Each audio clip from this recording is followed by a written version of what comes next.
Car రెంట్‌కి తీసుకుని సరదాగా బయటికి వెళ్ళాలనుకుంటున్నారా? అయితే వెంటనే ఈ నెంబర్‌కి కాల్ చేయండి. నమస్తే, వెల్కమ్ టు సుమన్ టీవీ. ప్రస్తుతం మనతో పాటు ఉన్నారు ఫర్టిలిటీ స్పెషలిస్ట్ రేణుకా మేడంతో మాట్లాడదాం. నమస్తే మ్యామ్. నమస్తే. మ్యామ్, చాలా మందికి లేడీస్ నేను అబ్జర్వ్ చేసింది ఏంటంటే పీరియడ్స్ టైంలో విపరీతంగా పెయిన్ వస్తూ ఉంటుంది. కొంతమంది ఏంటంటే ఇంకా అసలు ఆ మంచానికి అడ్డంగా కూర్చొని బాగా ఇబ్బంది పడతా ఉంటారు స్టార్టింగ్ డేనే. కొంతమంది నార్మల్గానే ఉంటారు, మళ్ళీ క్యాజువల్గా మూవ్ అయిపోతూ ఉంటారు. కొంతమంది చాలా సఫర్ అవుతూ ఉంటారు. అసలు ఎందుకంటే ఆ డిఫరెన్షియేషన్ ఏంటి? ఎందుకు అంతగానంగా పెయిన్ వస్తుంది? రీజన్స్ ఏమైనా ఉంటాయా? పీరియడ్స్ అనేవి ఎందుకు వస్తాయి మనకి? మామూలుగా ఒక ఎగ్ రిలీజ్ అయ్యి అది ఒకవేళ ఫర్టిలైజ్ కాకపోతే, ఫర్టిలైజ్ అయిన తర్వాత ఏదైతే ఇంప్లాంట్ అవ్వాలో యూట్రస్లో ఆ లైనింగ్ని ఎండోమెట్రియం అంటాం. అది ఇంకా అవసరం లేదు కాబట్టి అది షెడ్ అయిపోవాలి. అది షెడ్ అయితే కానీ మళ్ళీ నెక్స్ట్ సైకిల్కి నెక్స్ట్ ప్రెగ్నెన్సీకి ఫ్రెష్గా ఒక లేయర్ ఫామ్ అవుతుంది. సో అది షెడ్ అయ్యేటప్పుడు అది యూట్రస్ ఎలా అంటే ఇట్లా క్రాంప్స్ లాగా వస్తాయి అనమాట. అంటే మనం ఒక ఫ్రూట్ని స్క్వీజ్ చేసి జ్యూస్ ఎలా తీస్తామో అలాగా యూట్రస్ స్క్వీజ్ అవుతూ ఉంటుంది. ఆ స్క్వీజ్ యాక్షన్ వల్ల మనకు షెడ్ అయిపోయి అదంతా బ్లీడింగ్ ఫామ్లో బయటకు వస్తుంది. సో ఆ స్క్వీజ్ అవ్వాలి, ఆ యాక్షన్ రావాలి అని అంటే కొన్ని హార్మోన్స్ ఫ్లక్చువేట్ అవుతూ ఉంటాయి, కొన్ని తగ్గుతూ ఉంటాయి, కొన్ని పెరుగుతూ ఉంటాయి, కొన్ని కెమికల్స్ రిలీజ్ అవుతూ ఉంటాయి. అందులో మోస్ట్ ఇంపార్టెంట్ కెమికల్ ఏంటి అంటే ప్రోస్టాగ్లాండిన్స్ అంటారు. సో ఈ ప్రోస్టాగ్లాండిన్ అనే కెమికల్ వల్ల ఏంటంటే పెయిన్ అనేది వస్తుంది. సో ఇది ఆ ప్రోస్టాగ్లాండిన్ కెమికల్కి బాగా స్క్వీజింగ్ యాక్షన్ వచ్చి క్లాట్స్ ఆర్ బ్లడ్ అంతా బయటకి ఎక్స్పెల్ అయిపోతుంది అనమాట. సో అంటే కొంతమందికి పెయిన్ బాగా వస్తుంది, కొంతమందికి పెయిన్ తక్కువ, అసలు ఏమీ ఉండదు అని అంటే మన బాడీ ఆ ప్రోస్టాగ్లాండిన్ అనే దానికి ఎంత సెన్సిటివ్గా ఉంది అనేది. అంటే కొంతమందికి పెయిన్ టాలరెన్స్ ఎక్కువ ఉంటుంది, కొంతమందికి చాలా తక్కువ ఉంటుంది. ఆ టాలరెన్స్ తక్కువ ఉన్న వాళ్ళకి ఏంటంటే కొంచెం లెవెల్ ఆఫ్ ప్రోస్టాగ్లాండిన్కి కూడా సివియర్ క్రాంప్స్ వస్తాయి అన్నమాట. అలా ఉన్న వాళ్ళకి కొంచెం అంటే మనకి బయట చూసినప్పుడు ఈ పెయిన్ అంటే పీరియడ్ పెయినే కదా, అందరికీ ఉంటుంది కదా, వీళ్ళకి ఎందుకు ఇంతగా ఇబ్బంది పడుతున్నారు, అది నిజంగానే వస్తుందా అనే డౌట్స్ కూడా వస్తుంటాయి ఒక్కొక్కసారి. కానీ అది వాళ్ళ బాడీ ఎంత సెన్సిటివ్గా ఉంది అనేది ఒకటి, ప్లస్ వాళ్ళ టాలరెన్స్ ఎంత ఉంది అనేది దాన్ని బట్టి డిసైడ్ అవుతుంది వాళ్ళకి ఎంత పెయిన్ ఉంటుంది అనేది. కొంతమందికి ఎలా అంటే ఒక పీరియడ్ పెయిన్ ఉండదు, రిలాక్స్డ్గా ఉంటారు, నెక్స్ట్ పీరియడ్లో సఫర్ అవుతారు, సేమ్ పర్సన్. అండ్ మనకి మన స్టేజెస్లో కూడా మెచ్యూర్ అయినప్పుడు కొంతమందికి పెయిన్ ఉండదు, తర్వాత మ్యారేజ్ అయ్యాక పెయిన్ స్టార్ట్ అవుతుంది, లేదా ఒక ప్రెగ్నెన్సీ వచ్చి డెలివరీ అయ్యాక ముందు లేని వాళ్ళకి పెయిన్ స్టార్ట్ అవుతుంది. అంటే ఒక్కొక్క ఫేస్లో చేంజ్ అవుతూ ఉంటుంది కూడా. పెయిన్ లేని వాళ్ళకి రావటం, ఉన్న వాళ్ళకి తగ్గిపోవడం అలా జరుగుతూ ఉంటుంది. వాళ్ళ బాడీలో వచ్చే చేంజెస్ని బట్టి, ఈ హార్మోన్స్ తోటి ఇంటరాక్షన్ బట్టి ఆ పెయిన్ ఎంత ఉంటుంది, ఎలా ఉంటుంది అనేది కూడా ఉంటుంది. అంటే పెయిన్ నార్మల్ అయినా కాదా అనుకుంటే ఒక లెవెల్ వరకు నార్మలే, మైల్డ్గా పెయిన్ ఉండటము, ఒక చిన్న పెయిన్ కిల్లర్ ట్యాబ్లెట్ వేసుకుంటే తగ్గిపోవడము, అంటే మన క్వాలిటీ ఆఫ్ లైఫ్ ఎఫెక్ట్ అవ్వట్లేదు, మనం ఆ పెయిన్ ఉన్నా కానీ మన రెగ్యులర్ యాక్టివిటీస్ చేసుకోగలుగుతున్నాము అన్నంత వరకు ఓకే. అలా కాకుండా సివియర్ పెయిన్ వస్తుంది, ఆ పెయిన్ వచ్చినప్పుడు కళ్ళు తిరిగి పడిపోతున్నారు, లేదు వామిటింగ్స్ అయిపోతున్నాయి, లేదు ఎంత పెయిన్ ట్యాబ్లెట్స్ వేసుకున్నా పెయిన్ తగ్గట్లేదు, ప్రతిసారి ఇంజెక్షన్స్ చేయించుకోవాల్సి వస్తుంది, అది కూడా ఒక ఇంజెక్షన్ కాదు మల్టిపుల్ డోసెస్ తీసుకోవాల్సి వస్తుంది, ఆర్ పెళ్ళైన వాళ్ళకి ఇలా భర్తతో కలిసినప్పుడు పెయిన్ వస్తుంది, ఇలాంటివి సిమ్టమ్స్ ఉంటే మాత్రం అది ఖచ్చితంగా చెకప్ చేయించుకోవాలి. అంటే పీరియడ్ పెయినే కదా అని తీసి పారేయకూడదు, నెగ్లెక్ట్ చేయకూడదు. ఎందుకనంటే మనకి పెయిన్ ఈ రకంగా పెయిన్ ఉన్నప్పుడు లోపల ఇంకేదైనా ప్రాబ్లం ఉందేమో చూసుకోవాలి.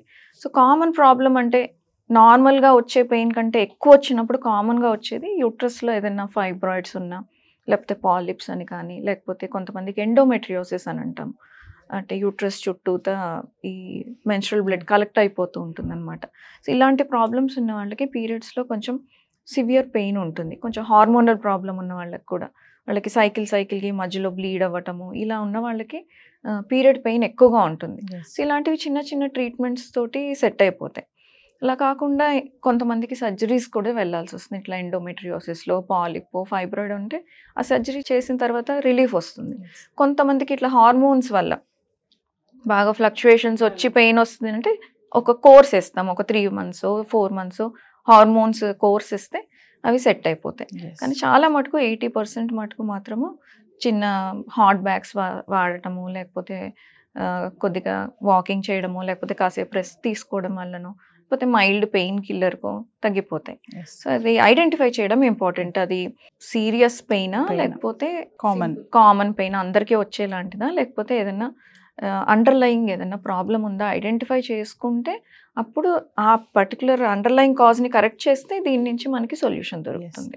పీరియడ్స్ టైంలో యోగా చేయడం ఎంతవరకు కరెక్ట్ అంటారు? యోగా కానివ్వండి, ఎనీ యాక్టివిటీ, యోగానే కాదు, ఏ ఎక్సర్సైజ్ అన్నా మీ కంఫర్ట్, మనం కంఫర్టబుల్గా ఉన్నాము చేసుకోగలుగుతున్నాము అని అంటే చేసుకోవచ్చు. ఎక్కువ చేయక్కర్లేదు, అలాగని పూర్తిగా అవాయిడ్ చేయాలని లేదు. మనకు కంఫర్టబుల్గా ఉన్నంత వరకు మనం చేయొచ్చు. కాకపోతే యోగా చేసేటప్పుడు ఏంటి అని అంటే లోయర్ అబ్డామిన్ మీద ప్రెషర్ పడే యాక్టివిటీస్ కొంచెం అవాయిడ్ చేసుకోవాలి. ఇప్పుడు మనం ప్రాణాయామం చేసేటప్పుడు కపాలభాతి అంటాం, లోయర్ స్టమక్ తోటే దాన్ని మొత్తం ప్రాణాయామం చేయాలి. సో ఆ లోయర్ అబ్డామిన్ మీద ప్రెషర్ పడినప్పుడు కొంచెం బ్లీడింగ్ ఎక్కువ అవ్వటము, క్లాట్స్ అవ్వటం అది ఉంటుంది. సో యోగాలో ఇలాంటి పోజెస్ అవాయిడ్ చేసుకోవాలి, లోయర్ టమ్మీ మీద ప్రెషర్ పడేది. అలాగే ఈవెన్ జిమ్ చేసేటప్పుడు కూడా లోయర్ టమ్మీ మీద ప్రెషర్ పడే ఎక్సర్సైజెస్ కొంచెం అవాయిడ్ చేసుకుంటూ మైల్డ్గా చేసుకుంటే ఓపిక ఉన్నంత వరకు ఏమీ ప్రాబ్లం ఉండదు. పీరియడ్స్ టైంలో ఇంటర్కోర్స్ అయితే ఏమైనా సమస్యలు ఉంటాయా మేడం? పీరియడ్ టైంలో ఇంటర్కోర్స్ అనేది యాక్చువల్గా ప్రాబ్లం ఏమీ కాదు, కాకపోతే ఆల్రెడీ ఇబ్బంది అంటే పెయిన్, ఇరిటేషను, మూడ్ స్వింగ్స్ ఇవి ఉంటాయి ఆ టైంలో. అండ్ కొంచెం వల్నరబుల్గా కూడా ఉంటారు. ఏంటి అంటే ఇన్ఫెక్షన్స్ వచ్చే ఛాన్సెస్ ఎక్కువ ఉంటాయి ఆ టైంలో. అంటే పార్ట్నర్స్కి ఇబ్బంది లేదు అని అంటే అదేం పెద్ద విషయం కాదు. ఇబ్బందిగా ఉంది ఆర్ ఇన్ఫెక్షన్స్ తొందరగా వచ్చే తత్వం ఉంది బాడీకి అన్నప్పుడు అవాయిడ్ చేయడం బెటర్. ఫైనల్గా ఒక విషయం కామన్గా మాట్లాడుకుందాం. ఇప్పుడు వైఫ్ అండ్ హస్బెండే ఉన్నారు, చాలా మంది హస్బెండ్స్ అంటారు కదా, ఏంటి అందరికీ ఉన్న ప్రాబ్లమే కదా నీకే ఉందా అని. ఆ టైంలో కొంచెం వాళ్ళని అవాయిడ్ చేస్తూ ఉంటారు, పట్టించుకోరు. అది కూడా కొంచెం ఎఫెక్ట్ పడుతుంది కదా ఉమెన్స్ పైన ఖచ్చితంగా. ఏంటి కనీసం నన్ను అర్థం చేసుకోవట్లేదు అని అంటూ ఉంటారు. హస్బెండ్స్కి ఏమైనా చెప్తారా మరి మీరు? మగవాళ్ళకి ఇవి అర్థం కాదు, అంటే మనం ఎక్స్పీరియన్స్ అయ్యేదాకా కానీ ఆ పెయిన్ ఏంటి అనేది. చాలా మటుకు ఎలా అంటే మా మదర్కి చూశాను, మా సిస్టర్కి చూశాను, వాళ్ళు బాగానే ఉంటారు, నువ్వెందుకు ఇలాగా డ్రామా చేస్తున్నావు, ఇట్లాంటివి వచ్చేస్తాయి మా దగ్గర. పాపం పేషెంట్స్ వచ్చి బాధపడుతూ ఉంటారు.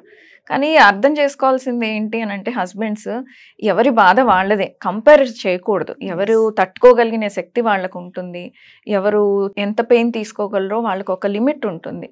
అది మీరు ఆ టైంలో మీరు ఏమీ అంటే వీళ్ళేమి పెద్దగా ఏం చేయనక్కర్లేదు, ఏమీ అనకుండా కాస్త ఆల్రెడీ మూడ్ స్వింగ్స్, ఇరిటేషన్లో ఉంటారు. అలాంటి టైంలో ఈ మాటలు అనేసరికి ఏమవుతుందంటే ఇంకా బాధ అనిపించడము, ఫైనల్గా అది రిలేషన్ మీద ఎఫెక్ట్ పడుతుంది. అదిగో నన్ను ఆ టైంలో ఇలా అన్నారు, అనవసరంగా మీరు ఆ తొందరపాటు మాటలతోటి మీ మంచి రిలేషన్ని పాడు చేసుకున్నట్టు కూడా అవుతుంది.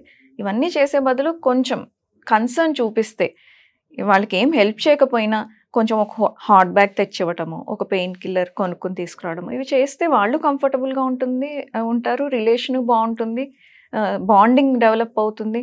ప్రాబ్లం ఉన్నప్పుడు తోడు ఉన్నప్పుడే రిలేషన్ అనేది ఫ్లరిష్ అయ్యేది. అంతా బాగున్నప్పుడు అందరూ బాగానే ఉంటారు. ప్రాబ్లం ఉన్నప్పుడు ఎవరైతే మన వెనకాల ఉండి మనకి సపోర్ట్ చేస్తారో అప్పుడే కదా రిలేషన్ అనేది డెవలప్ అయ్యేది. ఇంత చిన్న చిన్న ఇష్యూస్కే చికాకు పడిపోతే ఇంకా తర్వాత లైఫ్లో ఫర్దర్గా వచ్చే ఇష్యూస్ ఎలాగా, అదే డెలివరీ అయింది, బేబీ పుట్టారు, ఇద్దరు కలిసి చూసుకోవాలి కదా.